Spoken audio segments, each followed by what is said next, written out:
রাজ্য সরকারের secretary education এবং ফুড ডিপার্টমেন্টে রাভেল হেমেন্দ্র কুমার,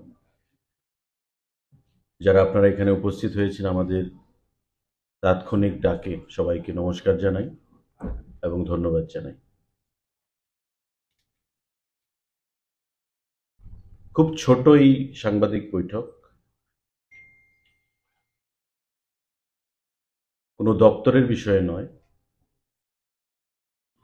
জাস্ট একটা ঘোষণা এবং রাজ্য সরকারের একটা সিদ্ধান্ত, যেটা বলবেন। আপনারা জানেন যে আজকে সকাল থেকেই একটা রাজনৈতিক দলের ছাত্র সংগঠনের ডাকে বন্ধ চলছে এবং তাদের যে দাবি, যে কোনো একটা ভাষাকে নিয়ে, একটা হরফকে নিয়ে আগামী দিনে ছাত্রছাত্রীদের ভবিষ্যতের কথা চিন্তা করে সেই হরফে যাতে পরীক্ষায় তারা প্রদান করতে পারে, সে দাবি নিয়ে তারা এই বন্ধ রেখেছে। দেখুন, বন্ধ যে কোনো রাজনৈতিক দল ডাকতে পারে, গণতান্ত্রিক পদ্ধতিতে অধিকার রয়েছে, কিন্তু বন্ধ ইজ নট এ সলিউশন। এবং রাজ্য সরকার, রাজ্যের ক্যাবিনেটের মুখপাত্র হিসাবে আমাকে যেটা বলা হয়েছে সেটাই আপনি আপনাদের মাধ্যমে আহ্বান জানাবো। তাদের যেটা দাবি যে রোমান হরফে তারা পরীক্ষা প্রদান করবে, এই রোমান হরফ বিগত দিনেও ত্রিপুরা রাজ্যে টিবিএসসিতে বিশেষ করে বোর্ড পরীক্ষায় আমরা দেখতে পেয়েছি 2%-এর নিচে ছাত্রছাত্রীরা সেখানে পরীক্ষায় বসেছে। তাই স্ট্যাটাসকো যেভাবে চলছে, আমাদের যেটা সিদ্ধান্ত চলবে। কারণ সিবিএসসির কথা আমরা জানি না, কারণ সিবিএসসি এবার থেকে নতুন করে সে পরীক্ষা হচ্ছে। আমরা দেখতে পারবো, জানতে পারবো সিবিএসসির পরীক্ষা যখন হবে যে সংখ্যাটা কি দাঁড়ায়। সুতরাং গণতান্ত্রিক পদ্ধতিতে বন্ধ করার সকলের অধিকার রয়েছে। আমরা আহ্বান জানাবো সরকারের পক্ষ থেকে যে বন্ধকে উইথড্র করুন, প্রত্যাহার করুন। কারণ ইতিমধ্যে সকাল থেকে ট্রেন বন্ধ রয়েছে বিভিন্ন জায়গায়। শহরে তার প্রভাব না থাকলেও গ্রামেগঞ্জে সাধারণ খেটে খাওয়া মানুষের সেখানে অসুবিধার মধ্যে পড়তে হচ্ছে। তো সেই জিনিসটা কাম্য নয়। এটা রাজনৈতিক দল হিসাবে বা সংগঠন হিসাবে প্রত্যেকের যেমন অধিকার রয়েছে বন্ধ ডাকার, ঠিক তেমনি মানুষের অভাব অভিযোগ, মানুষের সুবিধা অসুবিধা, সেই কথাটাও কিন্তু আমাদের ভাবতে হবে।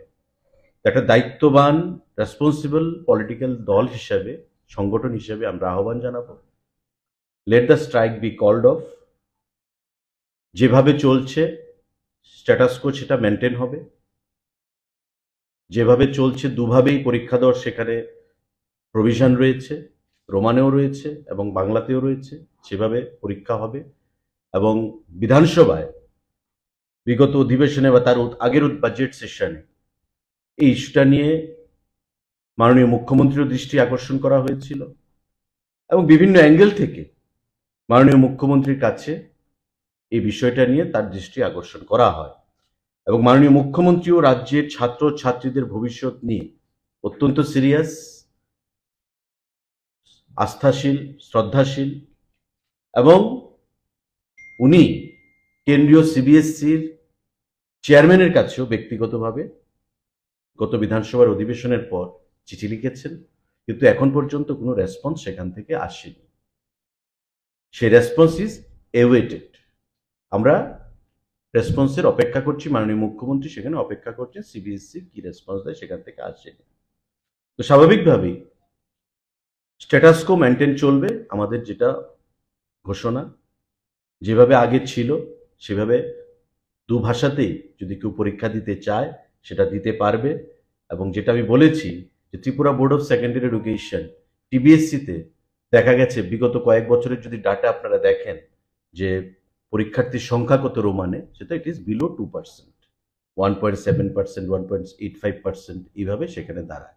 3,500 পরীক্ষার্থীর মধ্যে হয়তো 50 জন স্টুডেন্ট প্রমাণে দিচ্ছে।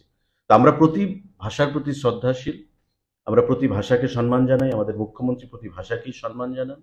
কারো সেন্টিমেন্টে আমরা আঘাত করতে চাই না, কিন্তু আমরা আহ্বান জানাবো যে আমাদেরকে বলা হয়েছে বা আলোচনাক্রমে যে বন্ধ প্রত্যাহার করুন, যেভাবে চলছে সেভাবেই চলবে। যে যে ভাষায় পরীক্ষা দিতে চায় সেই ভাষায় পরীক্ষা দিতে পারবে, যেটা স্ট্যাটাসকো চলছে সেই স্ট্যাটাসকোই মেনটেন থাকবে। এই ঘোষণাটার জন্যেই সেখানে আজকে আপনাদেরকে ডাকা। আপনাদের বহুল প্রচারিত বৈদ্যুতিন মাধ্যম এবং সংবাদপত্রের মাধ্যমে আপনারা রাজ্যবাসীকে সেটা অবগত করবেন, এবং আমরা এখান থেকে মহাকরণ থেকে যারা বন্ধ ডেকেছেন সেই রাজনৈতিক দল বা ছাত্র সংগঠনকে আহ্বান জানাবো, let the bandh or the strike be called off, status quo will be maintained. That's it. কারোর যদি কোনো প্রশ্ন থাকে আপনারা করতে পারেন। What has been the meeting and what is the decision that has been taken? So, what is the appeal to the students organization, those who are organizing this? Those student organization who have called the Bandh and who have also supported the Bandh, our call to them would be to just withdraw the Bandh, let the Bandh be called off, because whatever the decision of this government is, that status quo will be maintained. The students in the recent past, we have seen that in specialty BSc, the number of students who appear in the examination to write in Roman script is below 2%. So the percentage is very negligible. And when it comes to CBSC, we don't have any figure, because this time onwards only CBSC exam will be started. So Honorable Chief Minister is very much eager to solve this issue, and in the last two session of our assembly, the matter was discussed, and from various quarters also the matter was taken up with the Honorable Chief Minister, and he has subsequently written a letter to the chairman of CBSC, but the response is still awaited. So keeping everything in view, our clarion call to all the organizations who have just convened the Bandh and who have also supported the Bandh, that you just withdraw the Bandh. Bandh cannot be a particular solution. Let us all have discussion, and our Honorable Chief Minister will pursue it further with CBSC. That's it. Thank you.